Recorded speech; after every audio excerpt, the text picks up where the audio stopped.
Hola, ¿qué tal? En este primer video sobre el tema de producción a largo plazo, es decir, el periodo de tiempo en el que todos los factores productivos son variables, vamos a analizar la pregunta ¿cómo cambia o cómo varía la producción? Por ejemplo, cuando se modifica la cantidad de factores productivos, ya sea que se duplique la cantidad de factores productivos o se triplique la cantidad de factores productivos. Para ello vamos a presentar los siguientes datos. Esta tabla con dos factores productivos, capital y trabajo, muestra las diferentes combinaciones de trabajo y de capital que generan un determinado volumen de producción. Por ejemplo, se puede producir 20 unidades de producción utilizando una de trabajo y una de capital. Se puede producir 40 unidades, ya sea produciendo más bien ya sea utilizando dos de trabajo y una de capital, o bien una de trabajo y dos de capital.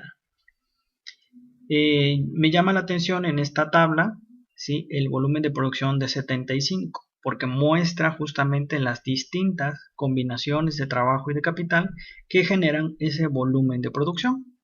Por ejemplo, se puede producir 75 unidades de producción, ya sea utilizando una de trabajo y 5 de capital, o bien se puede utilizar 2 de trabajo, 3 de capital. Pero también se puede utilizar 3 de trabajo con 2 de capital, o bien 5 unidades de trabajo con una de capital. Si tenemos entonces, podemos utilizar para este ejemplo un proceso productivo muy intensivo en capital, por ejemplo, cuando se ocupa 5 unidades de capital y tan solo una de trabajo, o bien un proceso productivo intensivo en mano de obra, es decir, un proceso de producción pues bastante artesanal, como por ejemplo 5 unidades de trabajo con tan solo una unidad de capital. Ahora bien, podemos ilustrar estos datos gráficamente, los podemos graficar para dibujar lo que se conoce como curvas de isocuanta. Isocuanta significa iso igual y cuanta cantidad, es decir, igual cantidad que se obtiene con diferentes combinaciones de trabajo y de capital. Por ejemplo, la isocuanta color café con la etiqueta Q sub 1 representa distintas combinaciones de trabajo y de capital que generan un volumen de producción de 55 unidades. Yo puedo producir 55 unidades, por ejemplo, con 3 de capital y 1 de mano de obra. O bien en el punto D, en donde yo ocupo 3 de trabajo y tan solo una de capital.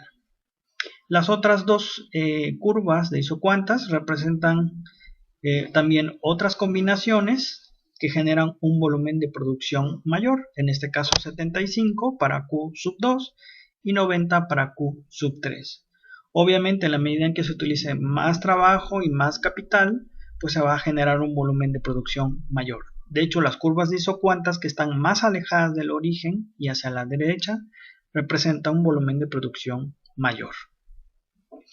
Podemos dibujar infinitas combinaciones de trabajo y de capital, ¿sí?, que muestran estas curvas de isocuantas, pero en general quisimos nada más ilustrar estas tres, ¿sí? Entonces, un mapa de curvas isocuantas es una forma, es una manera de escribir una determinada función de producción, es decir, representa gráficamente las distintas combinaciones de trabajo y capital que generan un mismo volumen de producción. Algunas propiedades de las isocuantas son que las más alejadas del origen y a la derecha pues representan un volumen de producción mayor. Hay infinitas curvas de isocuantas, aquí tan solo dibujamos tres. Otra característica es que son decrecientes, ¿sí? En la medida en que vamos descendiendo a lo largo de la curva isocuanta, vamos a observar que una propiedad es que es decreciente, es decir, en la medida en que vamos añadiendo más un factor, tenemos que sacrificar cierta cantidad del otro para permanecer sobre el mismo volumen de producción o sobre la misma curva de isocuanta. Otra característica es que no se pueden cruzar, puesto que si se cruzan ya no sería válido el supuesto según el cual las curvas de isocuantas más alejadas y a la derecha representan un volumen de producción mayor. Otra característica es que son continuas, es decir, que se pueden derivar.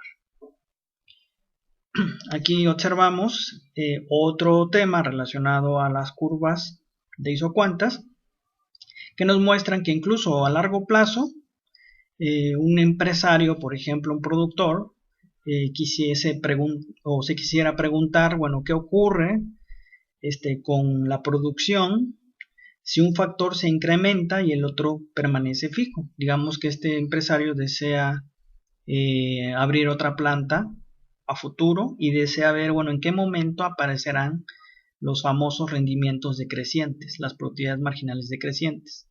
Entonces podría hacer este ejercicio, por ejemplo, suponiendo que el capital permanece fijo, en este caso, digamos en 3.